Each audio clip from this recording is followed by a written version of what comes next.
Ya tienes el audio. Perfecto. Bueno, muy buenas tardes para todos y para todas. Pues un gusto estar por acá compartiendo esta reflexión que, bueno, al interior del equipo de Psicorredes es bastante interesante y de hecho pues muy cercana en términos de la presentación pues, que nos acaba de compartir Alain, ¿sí? Bueno, les quiero contar entonces que mi nombre es Carlos Estrada y voy a estar compartiéndoles justamente qué ocurre, o al menos en términos de dimensiones psicosociales, cuando esta información justamente avasalla, ¿sí? Que es el caso de lo que llamamos infoxicación, ¿sí? Bueno, y para comenzar por acá, pues compartirles un poco esta experiencia, ¿cierto? Como qué pasa en un minuto en Internet, que son 60 segundos en Internet. Y vemos que justamente en comparación entre el año 2018 y el año 2019, pues hay cierto tipo de procesos que de hecho crecen exponencialmente, como es el caso del scrolling en Instagram, ¿sí? También los videos de YouTube que se envían, las aplicaciones que se descargan, eh, las búsquedas en Google, los login en Facebook, ¿cierto? Todo este tipo de elementos que nos van justamente señalando cómo cada vez usamos más cierto tipo de herramientas digitales. Llama también mucho la atención el número de correos que enviamos en un minuto, ¿sí? 187 millones para el año 2018, 188 millones, insisto, por minuto. En ningún otro momento de la historia humana tal y como la conocemos se producía este tipo de información en esta cantidad y en esta disponibilidad. Entonces, bueno, estos dos ejes van a ser fundamentales para poder llegar a hablar de infoxicación. Bien, eso como contexto, como panorama de la información que tenemos cerca, ¿cierto? Tan cerca como tenemos el bolsillo del pantano. Bien, en términos del concepto, para adentrarnos justamente en lo que entendemos como infoxicación, tendríamos que decir que pues, hay dos perspectivas que básicamente se encuentran en esta idea. Y es que la infoxicación es justamente una sobrecarga producto del exceso de información a la que nos vemos abocados en diferentes contextos. Por supuesto, en Internet, ¿vale? En contextos digitales, pero cuando hablamos de contextos estamos hablando pues, de contextos laborales, personales, inclusive sociales y más allá, que atañen o atraviesan nuestras condiciones de salud. Bien, estas dos perspectivas, ¿sí? Una de ellas centra la atención de la infoxicación como fenómeno psicosocial en el sujeto. Entonces, ¿a qué se refiere esta situación? Pues justamente a que entiende que la infoxicación se produce en tanto el sujeto no tiene los recursos o la capacidad de filtrar o de hacer un análisis eficiente y eficaz del flujo de información en el cual participa, ¿sí? En otras palabras, la incapacidad radica entonces en el individuo que ante una cantidad voluminosa de información no sabe cómo manejarla, no sabe cómo resolverla, no sabe por dónde tomarla y se pierde en ella. Por otro lado, pues hay otras perspectivas, otra mirada de la infoxicación que centra su mirada en la información. Entonces deja de lado justamente al sujeto y lo que busca entender es cómo esa información se vuelve inminentemente compleja de manejar para el sujeto, ¿sí? Que bueno, de hecho aquí Alain ya nos da una muy buena idea, muy cercana pues justamente a eso que conversaremos. Con todo ese contexto, nos parece importante que podamos pensar también la infoxicación como un fenómeno relacional o psicosociológico, ¿sí? Centrándonos particularmente en la relación. Este sistema, que podemos entender será el sistema en el cual pues, podemos hablar, se produce la infoxicación, ¿cierto? Esto es lo que de alguna manera lo hace posible.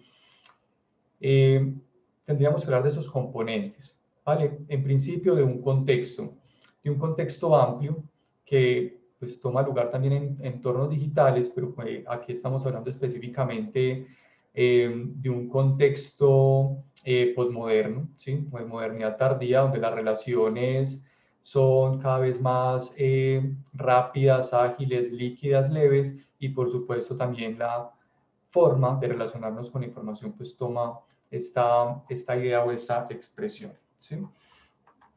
Bueno, en relación al sujeto, tendríamos que mencionar justamente que hay un cambio de paradigma. El sujeto cambia del lugar de la relación, ¿sí? Ya el sujeto, en lugar de ser un consumidor pasivo de información, cada vez será un consumidor más activo. De hecho, habrá quienes ya pues, no, lo nombrarán como prosumidor. ¿En qué radica este cambio? Este cambio radica en elementos como estos.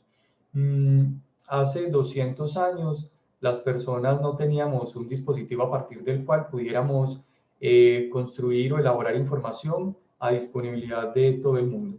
No teníamos una cámara en nuestros bolsillos, ¿sí?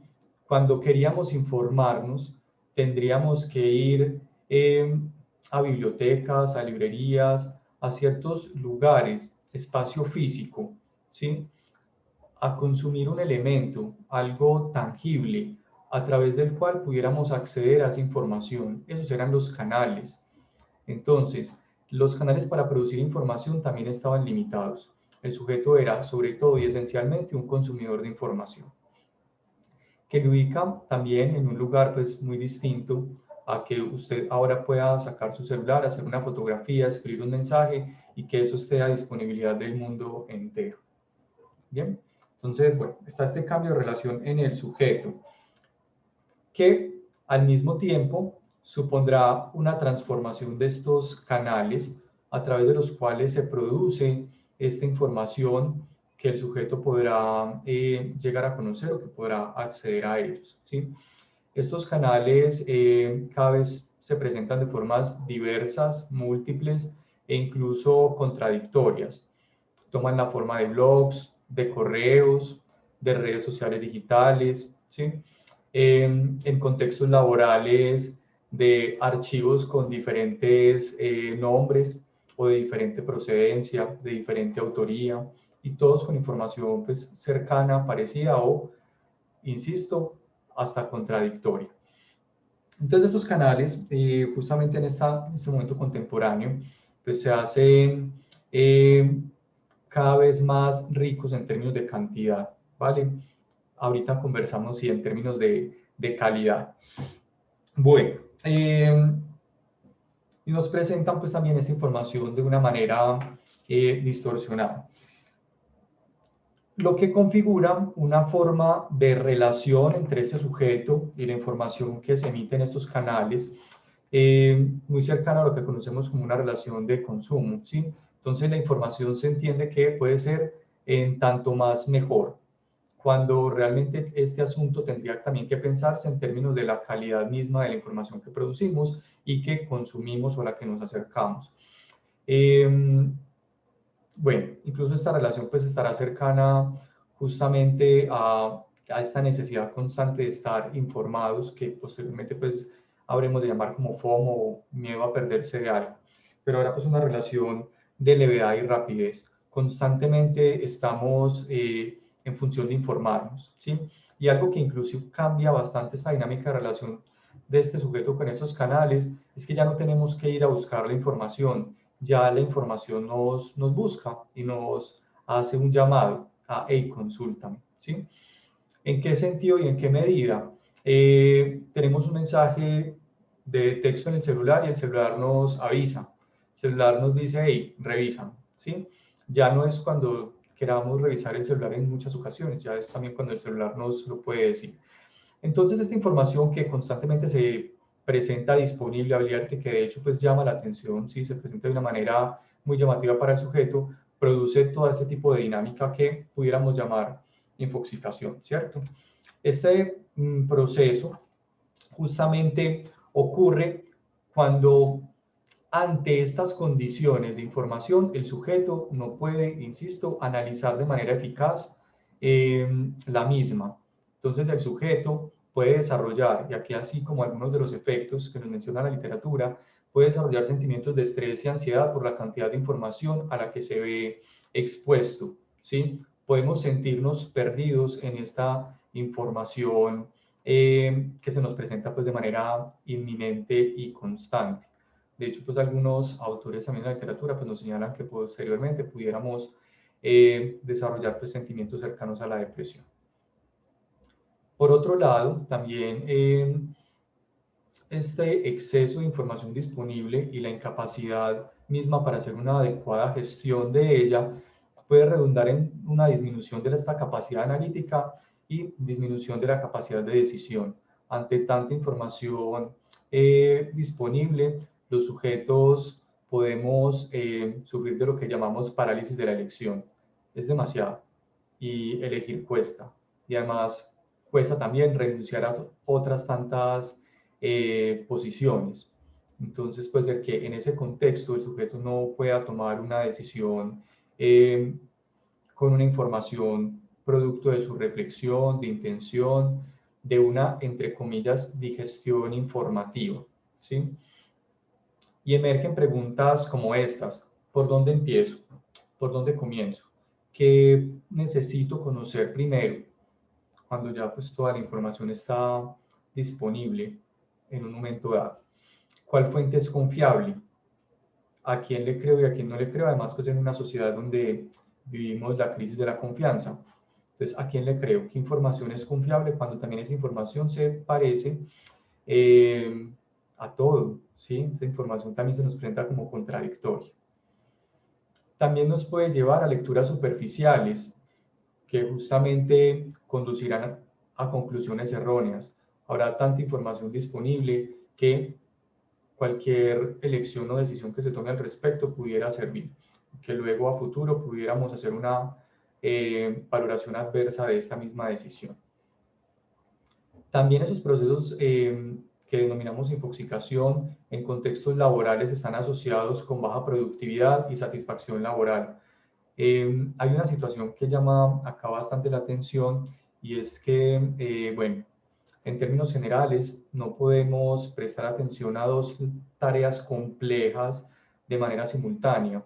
Y es algo que comienza a visibilizarse las personas cuando estamos, por ejemplo, pues trabajando, redactando un informe, escribiendo algo y distraemos nuestra atención para responder un mensaje de WhatsApp o para hacer scrolling en Instagram o incluso en el mismo escenario laboral para responder un correo que recién llega, ¿sí? Ese tránsito atencional entre una actividad y otra termina generando baja productividad, ¿sí? Aún cuando se puede hablar, por ejemplo, de multitarea o multitasking, lo que señala la literatura es que difícilmente esto compensa el tiempo que se pierde en el tránsito atencional de un objeto y un estímulo y otro, que es algo pues bastante cotidiano, ¿sí? Y producto también, pues con esta baja productividad se pueden desarrollar pues justamente sentimientos de insatisfacción laboral, puede disminuir, en tanto el sujeto también pues puede notar, puede ver que su productividad baja, aunque puede ser que le cueste ver que obedece justamente a esos tránsitos atencionales. De igual manera, esta infoxicación pues, nos podrá conducir a una disminución de confianza en fuentes oficiales, ¿sí? Esto pues muy cercano también a lo que conocemos como noticias falsas, desinformación o fake news, ¿sí? Por ejemplo, organismos internacionales hoy por hoy emiten protocolos de salud relacionados con la pandemia que estamos viviendo y en ciertos círculos sociales o ciertas comunidades de sentido nos comparten información contradictoria de manera insistente, ¿cierto? Repetitiva, y los sujetos ahí podemos perdernos y podemos tomar, vuelve y juega, decisiones adversas incluso para nuestra propia salud. Que nos conecta con este último posible efecto, que sería una mala gestión de situaciones vitales como la salud. Esta cantidad de información y la gestión que podemos hacer de ella también está atravesada a nuestros procesos de salud y enfermedad. De hecho, ya podemos inclusive generar y conocer estudios en los cuales podemos dar cuenta que las personas nos automedicamos sobre la base de la información que consultamos en Google, en redes sociales o producto de información tergiversada que podrá producir un influencer, ¿sí? O podremos buscar, no sé, asesoría en términos de deporte o en términos de nutrición por parte de un influencer que pues no tiene un conocimiento específico sobre este tema, y todo esto podrá pues finalmente devenir en una mala gestión de nuestros procesos de salud de enfermedad. Bien, esto en términos de los efectos, posibles efectos, ¿sí? No es que necesariamente pues tendrá que llevar a todo, pero podrá ser también como alguna de estas situaciones implicadas en nuestra vida. ¿Qué retos nos queda? Estos retos se presentan justamente en términos relacionales, en términos psicosociales, ¿sí? Y quisiera comenzar por el último, ¿sí? Pasar de este asunto de la heteronomía a la autonomía y la libertad. Que en términos específicos, lo que señalamos acá es que podamos gestionar esa información sobre la base de nuestras necesidades y no sobre la base de que la información llegue a nosotros, ¿sí? Cuando cuando llega un correo no hay que revisarlo de manera inmediata. Podrá haber un momento para revisar correos y para responder mensajes de texto para socializar, por ejemplo, ¿vale? No hay que revisar el celular cuando el celular nos lo señala, ni las aplicaciones cuando ellas nos notifican. Podremos generar una posición pues justamente propositiva en ese sentido. Juanjo, Carlos, sí. si me permites, creo que estos retos sería oportuno incorporarlos en el diálogo, Ah, listo. porque creo que tendrá mucho Perfecto. sentido con todo lo que ahora se hablará.